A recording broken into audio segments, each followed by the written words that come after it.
to the Man to the Williams YouTube page. We're about to have a good time. Yeah. Make sure you like, subscribe, and hit that notification bell because we are about to go in. Let's get it.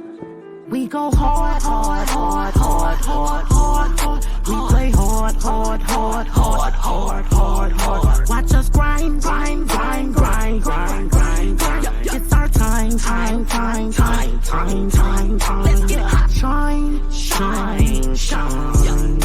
We about to change lives in our time. I said shine, shine, shine. We about to change lives in our time. We dedicate to our creation. We forced to get this paper. We don't care about these haters. We stick to motivation. Ain't no 9 to 5 time to change your grind. Who you are and who you wanna be is on the line. Your legacy is you. Your choices is the truth. Association with what you knew. It's time to change that boo. No excuses for no poor tendencies. Just grind, grind, grind, shine, just grind. What you gonna do, what you gonna do, what you gonna do. It is up to you to control your life. It's you against you. Do what I want, living life, manifest it. Looking good, check my health, no stress. We go hard, hard, hard, hard, hard, hard. We play hard, money, hard, money, hard, money, hard. Watch us grind, money, grind, grind, grind, money, grind. It's our time, time, time, time, time, time, time. Let's get hot. Shine, shine, shine. We about to change lives in our time. I said shine, shine, shine. We about to change lives in our time. This is one ETheManWilliams exclusive. Like, subscribe, and hit the notification bell button, whatever it is. Let's go. ETheManWilliams, yeah. Flow. Thank you, big sis, for giving me this one. This one's fire. We gonna change the world with this one. Like, subscribe, hit that notification bell. Yeah, we out.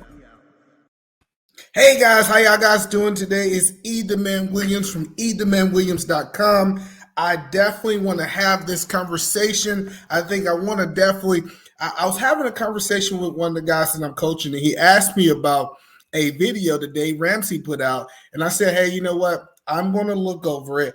I'm going to give my perspective. So this is going to be my first time actually looking over this video. But what I definitely want to do is give my perspective. So first of all, make sure you guys like, make sure you guys subscribe to this video. And definitely, if you want to have the best 2023, you want to be able to have this. So we're about to get into it. As you guys come in, my apologies. I did see that I had posted that this was going to be at 10:30 tonight and not 10:30. So I'm sorry I had that wrong posting put up there, but we definitely going to get you guys going. But it's been some crazy things going on into these YouTube streets lately. So what I wanted to do is I kind of wanted to tell them kind of how I'm feeling, if this makes sense. So I want to dive into this right before we get started. Not me, 'cause I throw hands. Try Jesus. Come on now. Please don't try me, because I fight. I know what he said about getting slapped, but if you touch me or mine, we gon' have to scrap. So, try Jesus. Please don't try me, because I fight. I want to start with that right there because I love that. First of all, it's this right here. I think everybody feels just because we on these YouTube streets, people say anything they want and they can move however they want. And I think they get away from what reality is, right? I tell people, don't get it mistaken. Don't, just because you feel that you behind the screen, don't get it mistaken. That That's what I want to first say before we get started. But I want to get into this real quickly. Before we get into it, I got one more video I want to share with you guys. I actually want y'all guys' opinion on this. I want you to tell me what you think. I think that this is a really good perspective in this video. So I'm gonna let it play really quickly, and then we're gonna hop into the Dave Ramsey. Find out if you're committed to me when we win it. I don't find out if you're committed to me when I'm telling you yes. I don't find out if you're committed to me when we always laughing and kicking it. The days you don't like me, the days I get on your nerves, the day I don't do what you want me to do. And the problem with many people is you've assessed your circle in the wrong season. How do I know you committed? You ain't committed when they raised my hand in victory. You committed on the nights I had to lay on the floor and didn't want to get out the bed. I need people who are committed to me when the bank account says insufficient funds.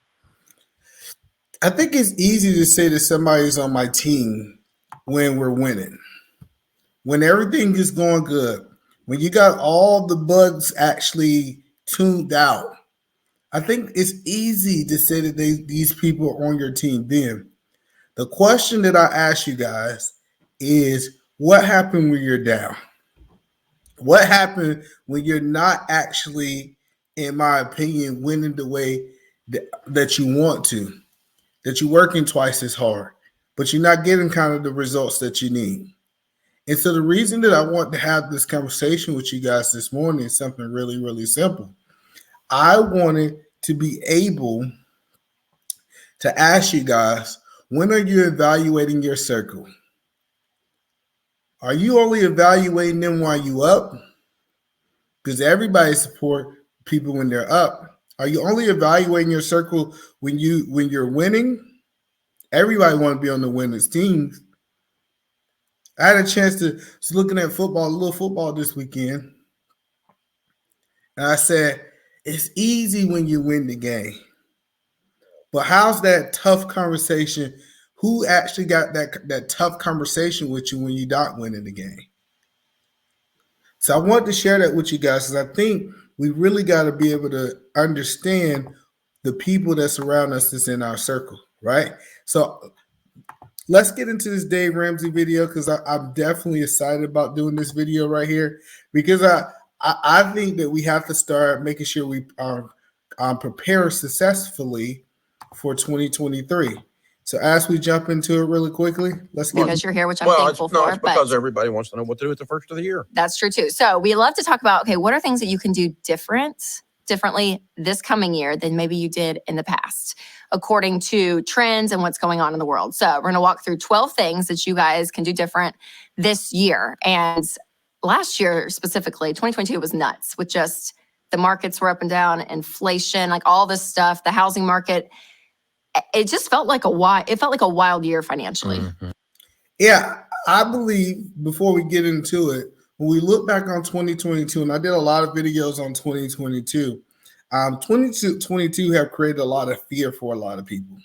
A lot of people are in fear. They don't know how they're going to move. So yeah, I truthfully and honestly think that we really got to understand what have happened to us in 2022 and how do we pivot going into 2023. Let's get into the video. It did. These things, there's a couple of reasons you need to look at these 12 things. Number one is the old thing, if you keep doing the same thing over and over again and expect a different result, that is the definition of insanity. So if you don't like where you are, you got to change something. Yep. Number two, there's a lot of stuff out there right now that you can't control. But there are some things you can control. And if you control and make the changes in the areas that you control the controllables, you're going to see a real positive response in the math, in your numbers, but also in your anxiety level going down. I think he's 100% right on that. I think we have to find a way to focus on the things that we can control. There's so many people talk about it. Like they say, well, gas is going up. We can't control the price that gas is going to be. That's out of our control. But we can control what type of money we make and different things like that. So I really hope, as we start going into February, we talking about, I think, we got 2 days left of January, right? As we start entering into this next season of our life, right? We're going into this next month of our life. We want to make sure that we plan every single thing out. So let's get back into the video and I'll see what Dave Ramsey got to say. And before we get back into the video, I want to say when I was on my debt-free journey, I had actually listened to a lot of principles he put in place to get out of debt. So that's why I think that we should be listening to videos like this to be able to educate us on how to be able to make certain things happen. So let's get back to the video. Absolutely. Okay, so let's kick it off. 12 things. Number one, first and foremost, the budget. That's right. We always talk about budgeting on the show, but really being intentional with your money. If you've not been doing this, it's one of the keys, if not the key, to really building wealth and winning financially. You know, it's an old thing that's been out there forever in the sense that, you know, like you go to an old sales school back in the 70s or in 80s that I would have gone to, okay? And they say, okay, 5% of the people set goals and 5% are inordinately more successful. So first of all, I tell people all the time is that it is crucial that you understand what is coming. Because if you're not budgeting for, what's up, Daryl? Appreciate you stopping over. So if you're not really planning, in my opinion, you are really planning to fail. Failing to plan is planning to fail. So the one thing that I talk about a lot is this right here. Is I say, do you have a budget? I know people think I'm crazy, right? When I talk about budget, and I talk about finances, and I'm talking about these things, and it's almost like one of those things is most people don't even know the money that they're going to lose. They just wake up one month and they be like, dang, I just know, I just know for a fact that I got more money, I got more month than I have money.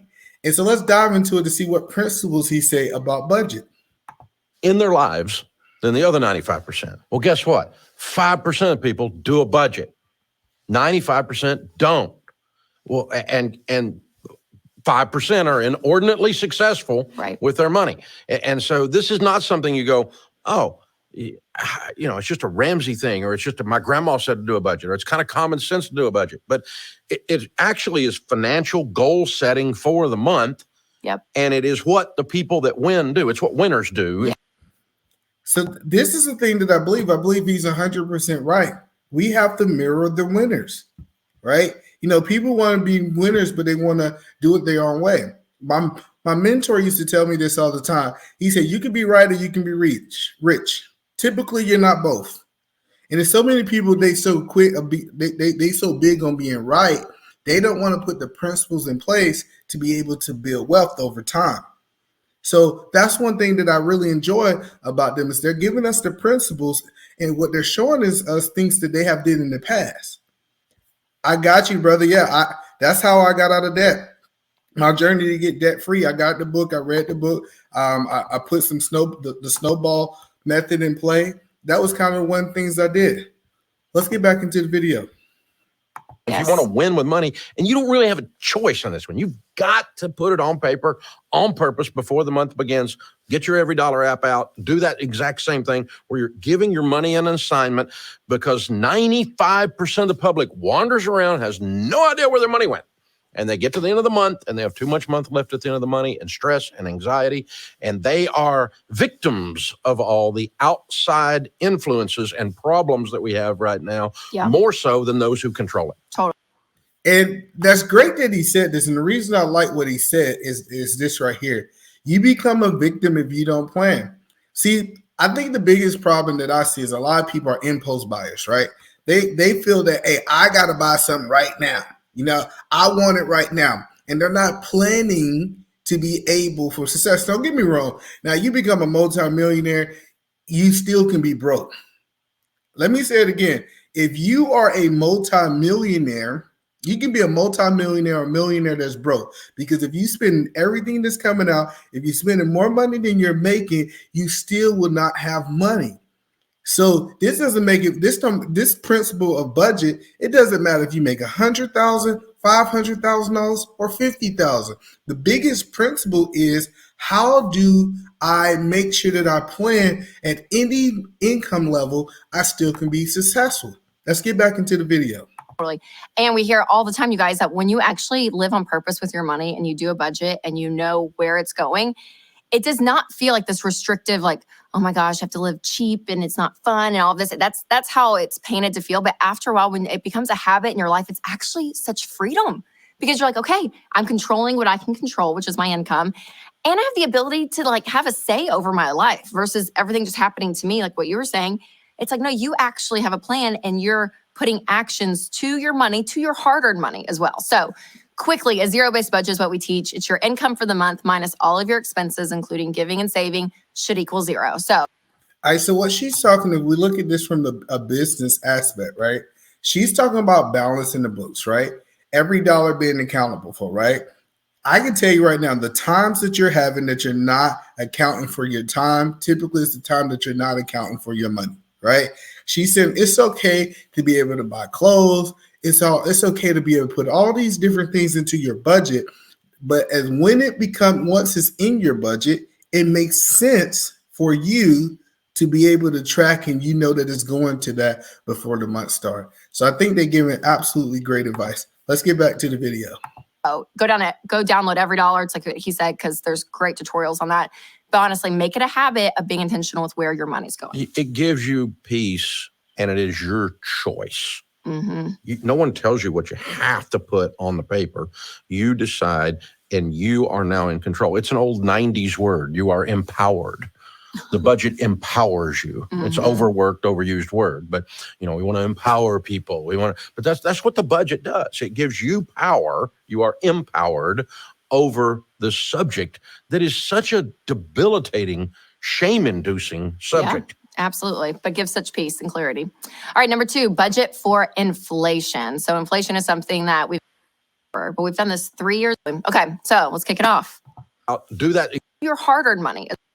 So the first thing that is with budget is he said that it gives you control. And I think it's a good aspect that you need to look at when we say it gives you control, right? Because things have control over you if it can come and take money out of your pocket at any time. You have control over those things if you have the ability, in so many words, to be able to plan for when that can be able to be spent and taken care of. So let's get to the second point. As well. So quickly, a zero-based budget is what we teach. It's empowered over. But I mean, it's everything from like subscriptions, if there's like delivery services, like these things that we have in the rhythm of our lives, that there's times that it's like, okay, if the budget is tight, there are things that you will have to cut in order to make the math work, and specifically magnified because of inflation. So inflation is something that we. So now she's talking about inflation. The one thing that I like about it is that she's talking about giving yourself a little wiggle room to be able to move forward, right? So when you budgeting for inflation, the one thing that you want to look at is you want to understand where do you believe the market, and this is really good if you do this on a monthly basis, right? Like, yes, you can start off from a yearly point of view, but if you move down to a monthly point of view, it really helps you with this, right? So from a month, do I believe gas is going to go? Remember, you can do research, but this still say, hey, do I think gas is going to be, right now, I think here in Washington, I think gas is like, I want to say $3, almost $4 a gallon. Do I believe that it's going to be an increase here? If my gas, do I increase my gas budget if I have the ability to do it, right? Am I willing to give up things that's not important? For example, am I willing to give up my Netflix? Is I'm willing to give up, my PlayStation or my Xbox subscription? These are the things that happen, and it really makes you be able to be accountable to your finances. The reason that a lot of people don't like budgets is because budgets actually it's a certain level of accountability. And what I have learned, a lot of people they lack accountability and they don't want to do anything that caused them to be accountable. We've talked about a lot this past year, but it's affected people's budgets and you feel it. And so you do have to adjust for it. I think the way to get your mind around it is, the easiest way for me is this. When we first started helping people with their money, we were primarily working with people in extreme distress. They're almost in foreclosure. They're 5 house payments behind. They're 2 car payments behind. They have lost a job. Mm-hmm. They've got extreme financial stress. Okay, how do you fix that? Budget. And what do you do with that? Well, your budget becomes the on and off switch between needs and wants. And you have to take care of your needs first: food, shelter, clothing, transportation, and utilities. We always call it keep the four walls of your house up, right? And if you take care of those needs and you go, okay, I'm warm, I'm fed, I have shelter, the car has gas in it, but it does have gas in it, right? And, all of that, I can kind of relax. So what do you guys think about that? How you doing today, brother? How you doing, Mr. He said? Appreciate you coming by. What do you guys think about that? Do you have a certain level of stress that will be relieved from you? Do you have a certain level of relief? Is it something when you got the basic needs taken care of? Because it's interesting. It's an interesting point, but I disagree with it. I'm going to tell you why I disagree with it. But I want to actually give it to the chat first. Do you believe if you actually have just the certain things that we talk about, the food, shelter, you got gas in your car, all the bills are paid. Do you believe that relieves stress in this modern day? Do you think that people are at a point where they're like, hey, if I could just do the basic things, I'm not going to be stressed out? So I want to know what y'all guys think about that, because I am seeing something different. I think so many people are trying to keep up with the Joneses. I think a lot of people are just expecting these type things to be taken care of, right? It's like, hey, I think stress is America have really made, in this first world country, they have made us forget about the things that are important. Like, I think people are stressing out about their Instagram. People are stressing out about from a relationship point of view. I think people are having a certain level of stress that have nothing whatsoever to do at all with the basic needs.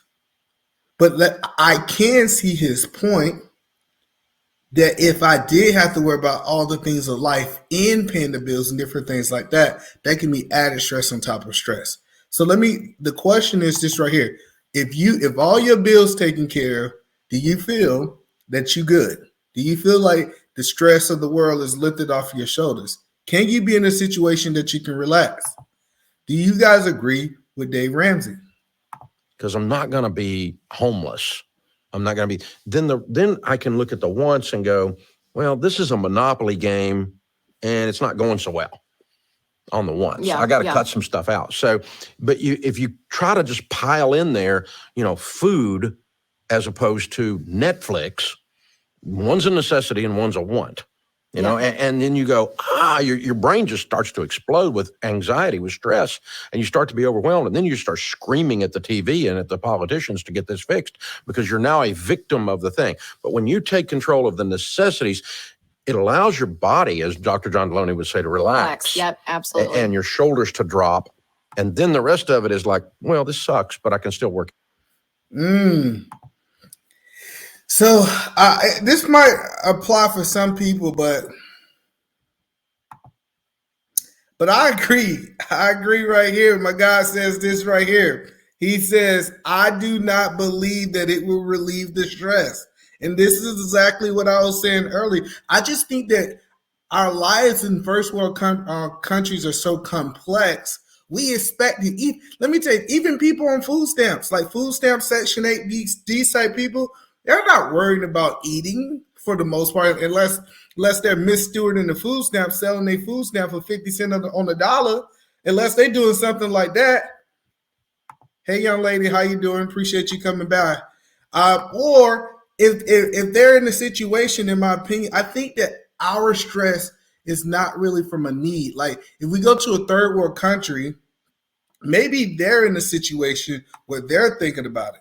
But I don't think that we have that problem. Now, don't get me wrong. This rule don't apply to everyone. Let me say that first. I'm not saying that it's people who are not stressing about paying their mortgage, paying their rent, paying their different things like that, making sure that they got food on their table. I'm not saying that. I think it's a group of people, but I just think that a lot of stress is coming from other things. Because I had a chance to go volunteer last week. I was volunteering in the shelter, and even the people who don't have nothing are eating. Like if you really understand, and I understand there's food deserts in the United States. That's not the point that I'm trying to make. But I understand that a lot of people necessities are typically taken care of if they go out to try to find that. So Mr. He said is saying that, we need more of just the basics. I think we have abandoned being just basic in our life. Like, I think it's a reason, like when we start talking about relationships, and I don't want to make this about a relationship concept, right? But it's a reason why people say, I can't be with average. I can't be with somebody who could just pay the bill. Like, being good is just not good enough. So I think that stress is coming from more outside things instead of the basic things in the United States. Let's get back to the clip. Get through. Yep. All right. Speaking of people not waiting on the government to fix everything. Number 3, do not wait on student loan forgiveness. You guys, if you have student loans, be paying on them. Okay. And this is kind of a controversial subject because we talk about all the time at Ramsey, we want you to be debt free. But we don't want you waiting on someone else to do it. Because let's be honest, when you wait on Washington and you're waiting on everything to happen, may not, probably not, could not happen. I don't even think it's just the government. Let me go ahead and tell y'all guys this right here. You shouldn't be waiting on anybody to fix the problems in your life. And I know this goes against everything that some people believe. They believe that these systems are in place to help us, right? They owe us that. No, let me tell you something. I'm sorry to let you know this. Nobody owes you nobody owe you anything. The idea that somebody owe you something because you're an American, because you paid taxes in the past, is completely crazy to me. It is delusional. And so what I'm going to tell you this right here is, it is your responsibility because you got yourself in debt. It is your responsibility to get yourself out. And this is what I start telling people, you plan. You plan that your future is better. But a lot of people don't want to plan. They don't want to be accountable. They want to go out and pop bottles. I know a young guy, he said, hey, I'm $200,000 in debt. And I went to his social media, he popping bottles in the club. But they waiting on daddy government. They waiting on daddy government. I do believe that. I believe it's two different things. We talked a little bit about we need stress to thrive. See, pressure do two things. It breaks some people and it makes some people break records. Let me tell you right now, you need a level of pressure on you if you're going to go out and be great. Do you think it was pressure on LeBron? Was it pressure on Michael Jordan? Because the things that I'm telling you is this right here is you got to get out your comfort zone.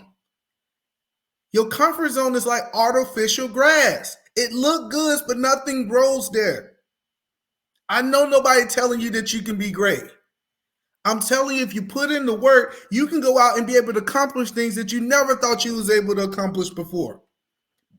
But the one thing that I love about the Michael Jackson, he said, it starts with the man in the mirror. Hello, somebody. Let's look into the mirror and let's start addressing these things, because these are the things that we can really start changing the trajectory of our family. So let's get back into the video. But 100% sure if you pay off your debt, that will happen. And so this is something that a lot of people, I've talked to a lot of people and it's like, I'm going to just wait and see. But here's another thing too. If you do pay it off and you want to get in the system and they pass it and it actually goes through and everything, you can get a refund. You can apply for that, maybe. But this idea of waiting, because it sounds good, right? If you are $40,000 in student loan debt and they're like, yeah, we're going to pay some of that off for you. It's like, well, that sounds great. Instead of me going and getting an extra job, cutting expenses, that sounds a whole lot better. She's 100% right. And the one thing that I strongly believe is that right here, you don't want to be in what we call a holding pattern. I don't know if you know what a holding pattern is. A holding pattern is that you waiting on the outside source to be able to change something that you need to change on the inside. Because people really don't understand when you get to a point where you're actually being accountable, when you start being accountable for your finances, it also makes you be accountable for your future. Because every time I notice people get bailed out, you know what they do? They typically get themselves back in the same situation they was in. That's typically what happened. Learn the process, because if you learn the process, you can continue to apply these benefits to your life. Let's get back into it. But the hard thing is, those promises are not usually kept. That's what's hard. Well, they either couldn't keep them or had no intention of keeping them from the start, depending on your political view and your view of the the people in office. And so, why are you being played by this subject? Why are you being, for what, 4 years we've been talking about this? And I like that. And we've been talking about it for 4 years. So the great thing about it is, I think they gave, if you made under a certain amount of money, I was reading that they gave you like $10,000, and people was like, that's it. The one thing I learned is people who's typically looking for a bailout are typically ungrateful. They typically ungrateful. Make sure when you guys coming in, make sure you guys like and subscribe. Make sure you guys hit the notification bell. But the one thing that I'm going to tell you is this right here is that you'll be crazy. So it's one thing that I like doing is I like giving to people that don't have as much as I, right? So as I give stuff to them, you'd be surprised how entitled some people is. Yeah, I mean, you'd be surprised. They'll be like, that's all you can give me? I've done seen people at the food stamp office. I've seen people at the food stamp office upset. Man, they only gave me $600. They only gave me $600 to feed my family, even though this is my responsibility. I tell people this all the time is that right this. First of all, you should be grateful that they gave you anything. It's not a requirement that they take care of you. Don't be that person. Don't be that person when somebody's helping you out the kindness of their heart, or a system, because you can say a system ain't got a heart, Emmanuel, or a system is helping you and you're not even happy with what you get. There's some people who don't even qualify. The one thing, my mother is one of the hardest working women I have ever known in my whole life. Guess what? My mother was lower middle class. Since she was lower middle class, she didn't qualify for Section 8. She didn't qualify for that. I remember when I got my first job at Kroger's, a grocery store, I remember seeing people on food stamps come in and get lobsters, seeing people come in and get shrimps. Yeah, I said shrimps. But you know the one thing? My mom said, hey, check this out. I got a whole bunch of vegetables. I got a whole bunch of this. We might not eat meat. And she was humble. I just tell people, looking for a handout can be you waiting for your destruction. Now it has come down to it is an unkept political promise at this stage. Well, I understand. It's still in the air. Everybody's still talking about it, but that's all they're doing is talking. And again, back to our earlier thing, how do you fix your life? You fix your life. You don't wait on someone else to fix it. It's the best formula. Oh, and by the way, you signed paper that said you were going to pay it back. There's that too. There's that too. All right. Now- Oh, he didn't say that, did he? You got to be accountable for what you signed, the loans you took, the debt you took out. Accountability. It's funny that I noticed that people who don't want to be accountable in certain areas in their life, we see those same type of behaviors in other areas. I have learned that it's not accountability ain't even a relationship thing. A person that don't want to be accountable, they don't want to be accountable to no aspect in their life whatsoever. People don't understand that being accountable, it affects so much things in your life. We got to wake up.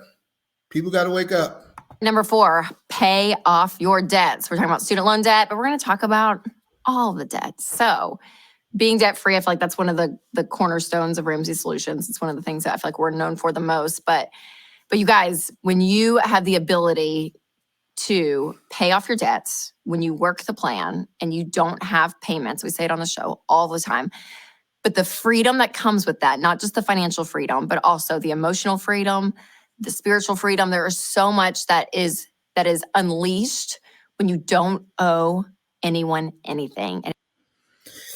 So this is a very interesting perspective about paying your debt off. This was one thing that was hard for me. I had to digest this a little bit. So I remember the first time that I ever had not made over six figures, but had over six figures deposited into my bank account, right? And the first thing, me growing up the way that I grew up, it was really hard for me to say, I need to let it go. I need to pay stuff off. You know, I paid off a house then, and I understand that it can be positive debt, especially for businesses and different things like that. But I think the hardest part is that I worked so hard to build that type of money that when I got it, I was like, I wanted to hold on to it. And I think this is one of those things that, you know, how you was brought up matters, because I remember I was having conversations with my family. I was having a conversation with my wife, if I'm being completely transparent. And she's like, we got the money to buy this. But I had to mentally get myself out of that space. And like I said, this happened a while ago. But I had to mentally get myself out of this space that just because I got money, if I got debt, doesn't mean that I really have money. So what you have to do is you got to subtract your debt from the cash or the money that you have to really understand your net worth. And so the one thing that this thing helped me understand when I was looking at this too is that this wasn't the last month. See, I think a lot of people hold on to money because they believe that this is the last little bit they're gonna have. They might never get $100,000 deposited into their account. They might never have this type of money. But if you keep doing the same principles, if you keep working hard, guess what? You can build it back. And the great thing about it, if you can do it once, you do it twice. And once you do it twice, you really can be able to take yourself to another level financially. And it is a powerful, powerful financial principle that goes against the grain, because a lot of people are actually saying money's cheap. So why would you not? Why would you not borrow and leverage and use money to make money? You know, all of that's the culture and always has been. That's nothing new. But there is something about this deeper meaning of being debt-free. If you want to follow your broke financial friends' financial advice, you're going to be just like your broke financial friends. Hold on. Somebody, hello. I'm telling you, for the people in the back of the room, check the source of the advice that you're getting. It's a lot of broke people that they got free advice. Have you ever noticed free advice? The reason it's free. The reason it's free, maybe because it's not worth anything. Have you ever thought about that from that perspective? Because I know a lot of people out here giving advice. And the one thing that I'm going to ask you that I have learned is this right here. The best thing you can do is get people out your pockets. The best thing that you can do is to get people out your pocket. Because you don't understand when you indebted to somebody, they're not taking your current income. They're taking your future income. And then I know people say, well, what if I have what if I have like 15 investment properties? What about my cash flow? What about the type of money that I got coming in? First of all, I'd say you do what's best for your business. You talk to a business advisor, and if they think that's the best thing that you should do, you should keep doing it. But the one thing I can say, business debt and personal debt is two different things. And the reason that I feel that is because people got to understand this principle right here. Some people are giving you advice to see you fail. I'm going to say it again for the people in the back of the classroom. Some people are giving you advice to see you fail. Let me give you an example. They say, hey, check this out. You ain't got to be on the same page with your wife. You can go out to the club. What she don't know won't hurt her. What happens in Vegas stays in Vegas. that person might really be trying to see you fail.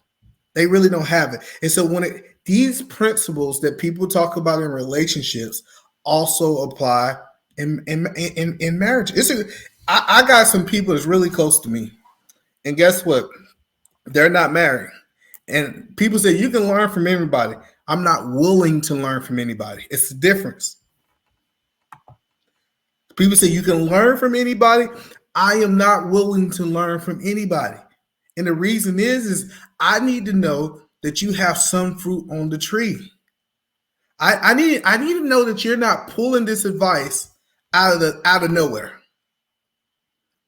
And it's okay for you to check the source. Check the source. Because if the advice is realistic, it's practical, it works, most people would apply it to their own life. Let's get back to the video. I mean, that's what it comes down to. It's look at who you're listening to and try to find some data points that are actual facts, not mathematical theory that you discussed while having one too many glasses of wine with someone. You know, it's economic theory, but try to find someone who actually used that theory and became wealthy. You just can't find it. You can't find it. And we've got piles of data of 30 years and millions of people that have figured out that when you don't have any payments, you have control of your most powerful wealth building tool. You are much more likely and it's much easier to build wealth when you stay out of giving everybody else your money. That's right. Stay out of giving everybody else your money. The crazy part about it, these videos like this ain't talked about in these YouTube streets. They ain't talking like when we really start building a community, because I hear this thing about building the community, right? And I know a lot of people don't like. I had one person tell me, "I don't like that you talk about money." Well, go somewhere where you like. I'm gonna talk about what I want to talk about. And the reason that I say that, and it's not trying to be arrogant, or it's not trying to brag, is why can't we talk about the stuff like this is the foundation? Budgeting, getting people out your pockets. This is the foundation to building a community. Controlling your dollars. Come on, man. We got to do better. That's right. So we always talk about getting out of debt using the debt snowball. So simply that's where you list out all of your debts, smallest to largest, regardless of the interest rate. Pay minimal payments on everything and start with that smallest debt first. And again, there's so much content on this channel as well, as we talk about on the Ramsey Show all the time. So make sure to check it out if you are new to that. All right, number 5, beware of buy now, pay later. You know how many people, I want to talk about this, and I usually let them go first, but give me just a second. I want to talk about this just a second, right? These buy now, pay here places, AKA, I believe it's like the new layaway. They just give you the product first. These people do not have your best interest.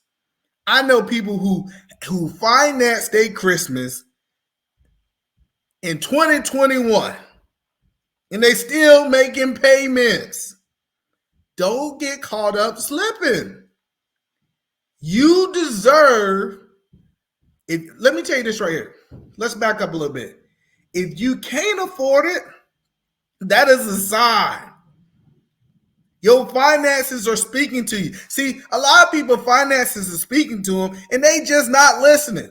They finances saying this right here. You cannot afford it. You can't afford it.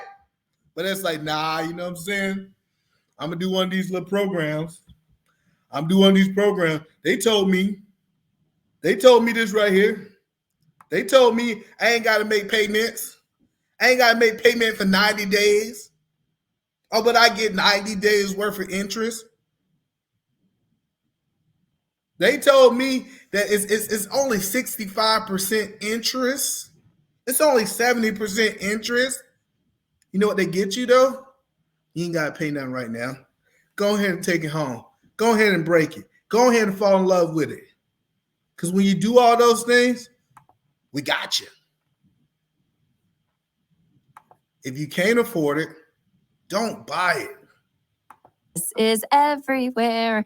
I did all my Black Friday shopping. I usually use Black Friday and Cyber Monday to do my Christmas shopping because it's just good deals. So I'm like, all right, I make my list and I do it. And every single time I checked out, it was like, you could actually only pay this, a fourth of what it was.